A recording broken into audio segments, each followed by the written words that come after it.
अध्याय 6 ध्यान योग। श्री कृष्ण बोले, जो पुरुष कर्म फल का आश्रय न लेकर करने योग्य कर्म करता है वो सन्यासी तथा योगी है, और केवल अग्नि का त्याग करने वाला सन्यासी नहीं है तथा केवल क्रियाओं का त्याग करने वाला योगी नहीं है। हे अर्जुन, जिसको सन्यास ऐसा कहते हैं उसी को तू योग जान, क्योंकि संकल्पों का त्याग न करने वाला कोई भी पुरुष योगी नहीं होता। योग में आरूढ़ होने की इच्छा वाले मननशील पुरुष के लिए योग की प्राप्ति में निष्काम भाव से कर्म करना ही हेतु कहा जाता है, और योगारूढ़ हो जाने पर उस योगारूढ़ पुरुष का जो सर्व संकल्पों का अभाव है वही कल्याण में हेतु कहा जाता है। जिस काल में न तो इंद्रियों के भोगों में और न कर्मों में ही आसक्त होता है, उस काल में सर्व संकल्पों का त्यागी पुरुष योगारूढ़ कहा जाता है। अपने द्वारा अपना संसार समुद्र से उद्धार करे और अपने को अधोगति में न डाले, क्योंकि ये मनुष्य आप ही तो अपना मित्र है और आप ही अपना शत्रु है। जिस जीवात्मा द्वारा मन और इंद्रियों सहित शरीर जीता हुआ है, उस जीवात्मा का तो वो आप ही मित्र है, और जिसके द्वारा मन तथा इंद्रियों सहित शरीर नहीं जीता गया है, उसके लिए वो आप ही शत्रु के सदृश शत्रुता में बरतता है। सर्दी गर्मी और सुख दुख आदि में तथा मान और अपमान में जिसके अंतःकरण की वृत्तियां भली भांति शांत हैं, ऐसे स्वाधीन आत्मा वाले पुरुष के ज्ञान में सच्चिदानंद घन परमात्मा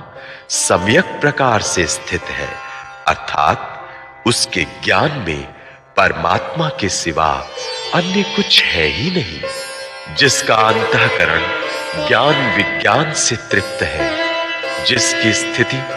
विकार रहित है, जिसकी इंद्रियां भली भांति जीती हुई है, और जिसके लिए मिट्टी पत्थर और सुवर्ण समान है, वो योगी युक्त अर्थात भगवत प्राप्त है, ऐसे कहा जाता है। सुहृद, मित्र, बैरी, उदासीन, मध्यस्थ, द्वेष्य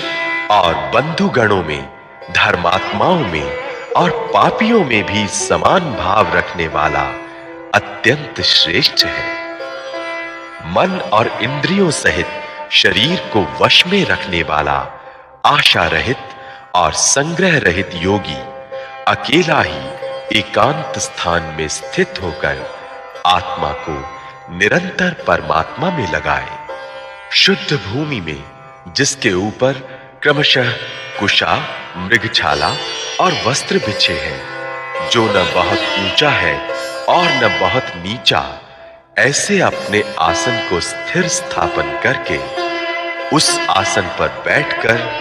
चित्त और इंद्रियों की क्रियाओं को वश में रखते हुए मन को एकाग्र करके अंतःकरण की शुद्धि के लिए योग का अभ्यास करें। काया, सिर और गले को समान एवं अचल धारण करके और स्थिर होकर अपनी नासिका के अग्रभाग पर दृष्टि जमाकर अन्य दिशाओं को न देखता हुआ ब्रह्मचारी के व्रत में स्थित भय रहित तथा भली भांति शांत अंतःकरण वाला सावधान योगी मन को रोककर मुझ में चित्त वाला और मेरे परायण होकर स्थित होए। वश में किए हुए मन वाला योगी इस प्रकार आत्मा को निरंतर मुझ परमेश्वर के स्वरूप में लगाता हुआ मुझ में रहने वाली परमानंद की पराकाष्ठा रूप शांति को प्राप्त होता है। हे अर्जुन, ये योग न तो बहुत खाने वाले का, न बिल्कुल न खाने वाले का, न बहुत शयन करने के स्वभाव वाले का और न सदा जागने वाले का ही सिद्ध होता है। दुखों का नाश करने वाला योग तो यथा योग्य आहार विहार करने वाले का, कर्मों में यथा योग्य चेष्टा करने वाले का और यथा योग्य सोने तथा जागने वाले का ही सिद्ध होता है। अत्यंत वश में किया हुआ चित्त जिस काल में परमात्मा में ही भली भांति स्थित हो जाता है, उस काल में संपूर्ण भोगों से स्पृहा रहित पुरुष योग युक्त है, ऐसा कहा जाता है। जिस प्रकार वायु रहित स्थान में स्थित दीपक चलायमान नहीं होता, वैसी ही उपमा परमात्मा के ध्यान में लगे हुए योगी के जीते हुए चित्त की कही गई है।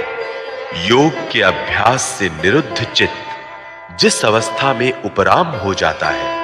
और जिस अवस्था में परमात्मा के ध्यान से शुद्ध हुई सूक्ष्म बुद्धि द्वारा परमात्मा को साक्षात करता हुआ सच्चिदानंद घन परमात्मा में ही संतुष्ट रहता है। इंद्रियों से अतीत केवल शुद्ध हुई सूक्ष्म बुद्धि द्वारा ग्रहण करने योग्य जो अनंत आनंद है, उसको जिस अवस्था में अनुभव करता है और जिस अवस्था में स्थित ये योगी परमात्मा के स्वरूप से विचलित होता ही नहीं, परमात्मा की प्राप्ति रूप जिस लाभ को प्राप्त होकर उससे अधिक दूसरा कुछ भी लाभ नहीं मानता और परमात्मा प्राप्ति रूप जिस अवस्था में स्थित योगी बड़े भारी दुख से भी चलायमान नहीं होता, जो दुख रूप संसार के संयोग से रहित है तथा जिसका नाम योग है, उसको जानना चाहिए। वो योग न उकताए हुए अर्थात धैर्य और उत्साह युक्त चित्त से निश्चय पूर्वक करना कर्तव्य है। संकल्प से उत्पन्न होने वाली संपूर्ण कामनाओं को निश्शेष रूप से त्याग कर और मन के द्वारा इंद्रियों के समुदाय को सभी ओर से भली भांति रोककर क्रम क्रम से अभ्यास करता हुआ उपरति को प्राप्त हो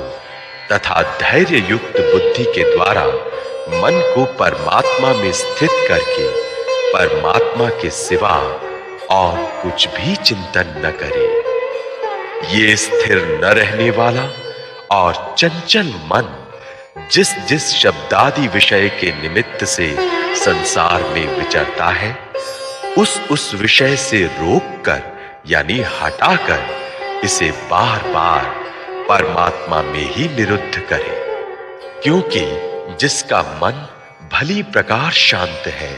जो पाप से रहित है और जिसका रजोगुण शांत हो गया है, ऐसे इस सच्चिदानंद घन ब्रह्म के साथ एक ही भाव हुए योगी को उत्तम आनंद प्राप्त होता है। वो पाप रहित योगी इस प्रकार निरंतर आत्मा को परमात्मा में लगाता हुआ सुखपूर्वक परब्रह्म परमात्मा की प्राप्ति रूप अनंत आनंद का अनुभव करता है। सर्वव्यापी अनंत चेतन में एक ही भाव से स्थिति रूप योग से युक्त आत्मा वाला तथा सब में समभाव से देखने वाला योगी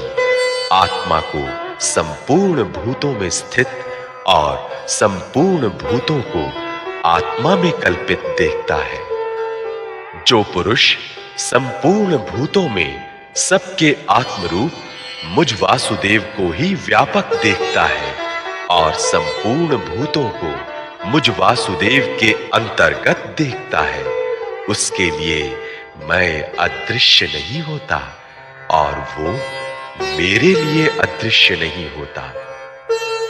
जो पुरुष एक ही भाव में स्थित होकर संपूर्ण भूतों में आत्म रूप से स्थित मुझ सच्चिदानंद घन वासुदेव को भजता है, वो योगी सब प्रकार से बरतता हुआ भी मुझ में ही बरतता है। हे अर्जुन, जो योगी अपनी भांति संपूर्ण भूतों में सम देखता है और सुख अथवा दुख को भी सब में सम देखता है, वो योगी परम श्रेष्ठ माना गया है। अर्जुन बोले, हे मधुसूदन, जो ये योग आपने संभाव से कहा है, मन के चंचल होने से मैं इसकी नित्य स्थिति को नहीं देखता हूं, क्योंकि हे श्री कृष्ण, ये मन बड़ा चंचल, प्रमथन स्वभाव वाला, बड़ा दृढ़ और बलवान है। इसलिए उसका वश में करना मैं वायु को रोकने की भांति अत्यंत दुष्कर मानता हूं। श्री कृष्ण बोले, हे महाबाहो, निस्संदेह मन चंचल और कठिनता से वश में होने वाला है, परंतु हे कुंती पुत्र अर्जुन, ये अभ्यास और वैराग्य से वश में होता है। जिसका मन वश में किया हुआ नहीं है, ऐसे पुरुष द्वारा योग दुष्प्राप्य है, और वश में किए हुए मन वाले प्रयत्नशील पुरुष द्वारा साधन से उसका प्राप्त होना सहज है। ये मेरा मत है। अर्जुन बोले,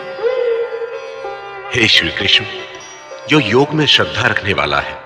किंतु संयमी नहीं है, इस कारण जिसका मन अंतकाल में योग से विचलित हो गया है, ऐसा साधक योग की सिद्धि को अर्थात भगवत साक्षात्कार को न प्राप्त होकर किस गति को प्राप्त होता है? हे महाबाहो, क्या वो भगवत प्राप्ति के मार्ग में मोहित और आश्रय रहित पुरुष छिन्न भिन्न बादल की भांति दोनों ओर से भ्रष्ट होकर नष्ट तो नहीं हो जाता? हे श्री कृष्ण, मेरे इस संशय को संपूर्ण रूप से छेदन करने के लिए आप ही योग्य हैं, क्योंकि आपके सिवा दूसरा इस संशय का छेदन करने वाला मिलना संभव नहीं है। श्री कृष्ण बोले, हे पार्थ, उस पुरुष का न तो इस लोक में नाश होता है और न परलोक में ही, क्योंकि हे प्यारे, आत्मोद्धार के लिए अर्थात भगवत प्राप्ति के लिए कर्म करने वाला कोई भी मनुष्य दुर्गति को प्राप्त नहीं होता। योग भ्रष्ट पुरुष पुण्यमानों के लोकों को अर्थात स्वर्ग आदि उत्तम लोकों को प्राप्त होकर उनमें बहुत वर्षों तक निवास करके फिर शुद्ध आचरण वाले श्रीमान पुरुषों के घर में जन्म लेता है, अथवा वैराग्यवान पुरुष उन लोकों में न जाकर ज्ञानवान योगियों के ही कुल में जन्म लेता है। परंतु इस प्रकार का जो ये जन्म है, सो संसार में निस्संदेह अत्यंत दुर्लभ है। वहां उस पहले शरीर में संग्रह किए हुए बुद्धि संयोग को अर्थात समबुद्धि रूप योग के संस्कारों को अनायास ही प्राप्त हो जाता है, और हे कुरुनंदन, उसके प्रभाव से वो फिर परमात्मा की प्राप्ति रूप सिद्धि के लिए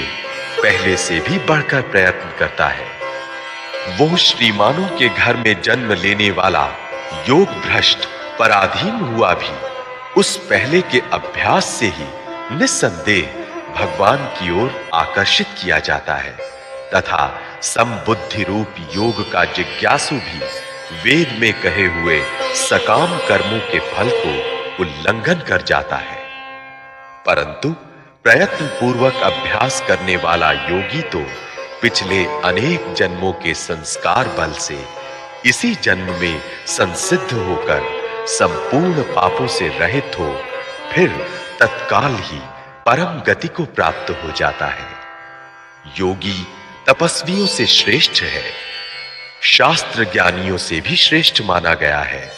और सकाम कर्म करने वालों से भी योगी श्रेष्ठ है। इससे हे अर्जुन, तू योगी हो। संपूर्ण योगियों में भी जो श्रद्धावान योगी मुझ में लगे हुए अंतरात्मा से मुझको निरंतर भजता है, वो योगी मुझे परम श्रेष्ठ मान्य है। श्री कृष्ण चंद्र भगवान